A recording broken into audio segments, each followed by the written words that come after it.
Today we are going to discuss about the applications of heaps. हम लोगों ने last time discuss किया था हीप का इंट्रोडक्शन, हीप में डिलीशन, हीप में इंसर्शन। अब हम बात करते हैं कि एप्लीकेशंस क्या क्या हैं। तो हम हीप को यूज़ करते हैं एक तो प्रायोरिटी क्यू को इम्प्लीमेंट करने के लिए, और हम इस कॉन्सेप्ट को यूज़ करते हैं हीप शॉर्ट, एक टाइप की शॉर्टिंग एल्गोरिथम है। तो वहाँ पर भी हम इसका एक एप्लीकेशन यूज़ करते हैं। These are the applications related to the heaps.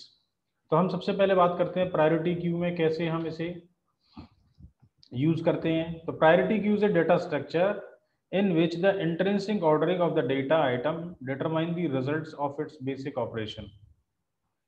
The priority queue can be classified into two types, ascending priority queue and descending priority queue. Priority queue एक टाइप का जो भी क्यू का कॉन्सेप्ट है, जिसे हम क्यू को बोलते हैं फर्स्ट इन फर्स्ट आउट।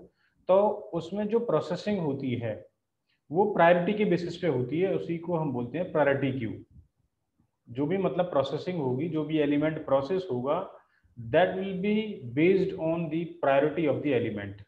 हर एक एलिमेंट के साथ उसमें एक प्रायोरिटी और गिवन होती है, सेट होती है, उसी के बेसिस पे उसमें कोई भी हम ऑपरेशन अप्लाई कर सकते हैं।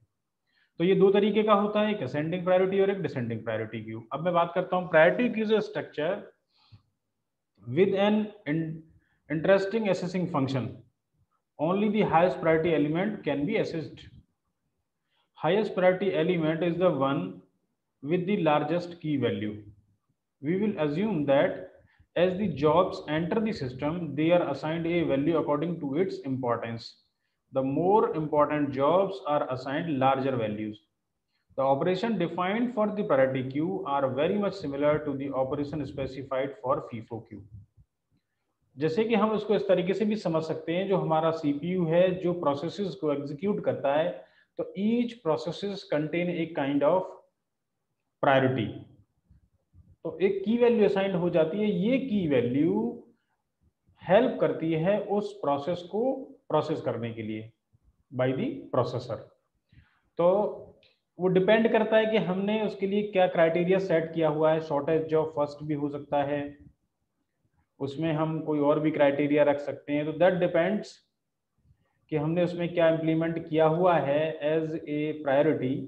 लेकिन उसमें ये ज़रूर है कि जो भी प्रायोरिटी उस एलिमेंट के साथ सेट होगी, उसी के बेसिस पे उसमें सारे ऑपरेशन हमारे परफॉर्म होंगे।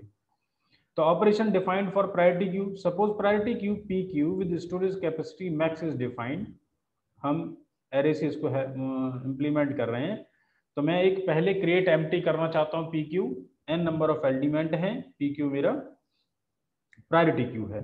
Here PQ is linear array with size n representing a priority queue. This algorithm sets size equal to 0 to indicate that there is no element in it. तो मैंने क्या किया, एक empty क्यू जो भी है PQ मैंने इससे क्रिएट कर दिया।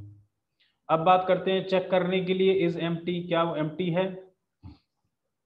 तो सेम वही कौन फंक्शन है, अगर मैंने 0 असाइन किया है तो यहाँ पे मैं 0 चेक कर लूंगा। Here PQ is linear array with size n representing a priority queue. This algorithm sets the variable status to value true if the size of PQ is 0, otherwise false. क्योंकि हमने जब empty क्रिएट किया था तब हमने n की value को 0 set किया था। अब यहाँ पे मैं यही चेक कर लूंगा कि if n equals to 0 then status true, otherwise else status false.